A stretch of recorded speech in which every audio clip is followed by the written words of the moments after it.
नमस्ते। मैं डॉक्टर अमीता सक्सेना आज लेकर आई हूँ आपके लिए रामवृक्ष बेनीपुरी द्वारा लिखित नई संस्कृति की ओर। हिंदुस्तान का आज़ाद होने के लिए हम लोगों को बहुत संघर्ष करना पड़ा, लेकिन जब हिंदुस्तान आज़ाद हो गया तो संघर्ष और भी ज़्यादा बढ़ गया। अब संघर्ष था नए समाज के निर्माण का और समाज के विकास का।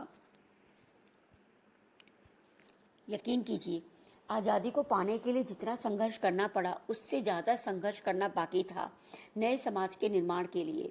अगर अब बात करें समाज को एक वृक्ष मान ले तो अर्थनीति, पैसों की हमारी जो फाइनेंशियल पॉलिसीज़ हैं वो रूट्स हैं, जड़ हैं।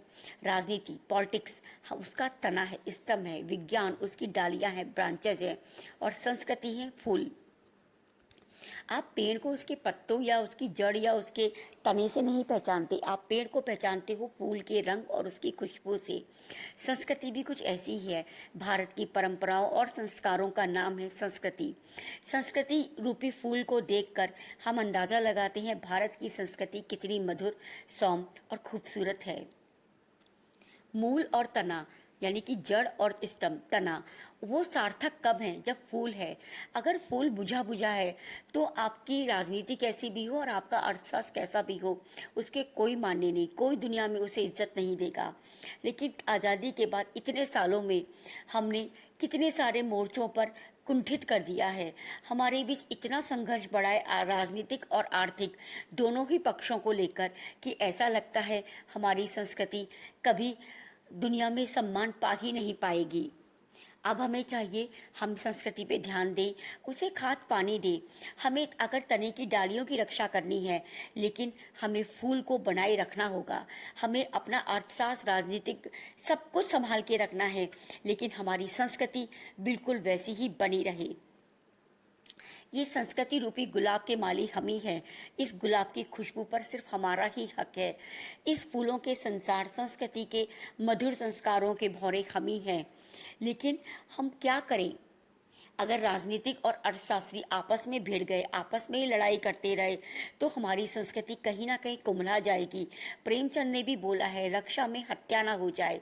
हमें भी कुछ ऐसा ही लगता है। अगर कोई किसी को चाकू मार दे और दूसरा इंसान चाकू निकालने का प्रयास करे तो मौत चाकू निकालने से भी हो सकती है। इस समय हमें हर पक्ष को मिलकर काम करने की आवश्यकता है।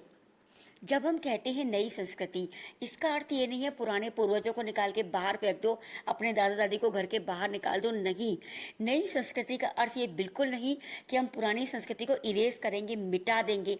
नहीं, हम जब बात करते हैं नई संस्कृति बनानी है, इसका अर्थ है हमें पुरानी संस्कृतियों से प्रेरणा लेनी होगी।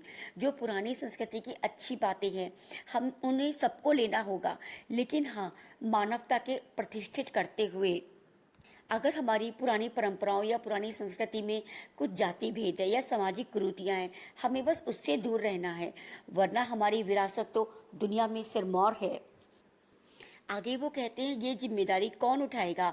लेखकों को ये जिम्मेदारी उठानी ही होगी। आज के समाज में देखो, हर जगह क्राइम, अपराध नजर आता है, हर जगह धोखाधड़ी नजर आती है। हमारे पास तरह तरह के दर्द हैं, कभी असफलता का दर्द, कभी धोखे का दर्द, कभी अपनी नादानियों की सजाओं का दर्द। कितने सारे दर्द हैं, हर रूप में, हर नाम में हमें दर्द मिलते हैं। और जो हमें मिलता है हम सोचते हैं हम उसे भी दूसरों को जरूर पहुंचाएंगे। दर्द मिल रहे हैं, हम दर्द बांट रहे हैं। हमें इसे कहीं ना कहीं रोकना होगा, इसे सुंदर बनाना होगा। अगर हमने दुनिया को सुंदर नहीं बनाया, अपराध मुक्त नहीं बनाया, तो हम कभी सुखी नहीं रह पाएंगे। अगर हम बोलते हैं मैं सुखी रहूं तो कोई फायदा नहीं। अगर हम बोलते हैं संसार सुखी रहे तो हम भी सुखी रहेंगे, क्योंकि हम संसार का ही एक हिस्सा है। इसके लिए लेखकों, कवियों, पत्रिकाओं और कई माध्यमों से हम लोगों को आगे आना होगा। विचार विनिमय सबसे बड़ी चीज़ है। हर एक के विचार को सुनो। मानना या मानना अलग बात है, लेकिन किसी विचार को सुने बिना उसे खारिज कर देना, उसका अपमान कर देना गलत है। हर विचार को सुनो, न जाने कौन सा विचार एक क्रांति ला दे। हमें ध्यान रखना होगा कलम की आवाज़ पूरे भारत की आवाज़ हो। भारत मतलब भारतवर्ष, हर जाति, हर लिंग, हर आदमी की आवाज़, हर औरत की आवाज़ उस कल में बसी हो। ऐसा ना हो कि हम लोग सिर्फ एक वर्ग, अमीर वर्ग या किसी एक विशेष वर्ग का प्रतिनिधित्व करें, तो हमारी संस्कृति रूपी फूल कभी नहीं खिलेगा। तो आज के युवा पीढ़ी, आप लोगों से निवेदन है, अपने जो विरासत है, जो अच्छी चीज़ें हैं उन्हें बनाए रखो। हाँ, उसमें वो नई चीज़ें जोड़ो जो सच में इस दुनिया की मांग है। धन्यवाद। नमस्ते। डॉक्टर अमीता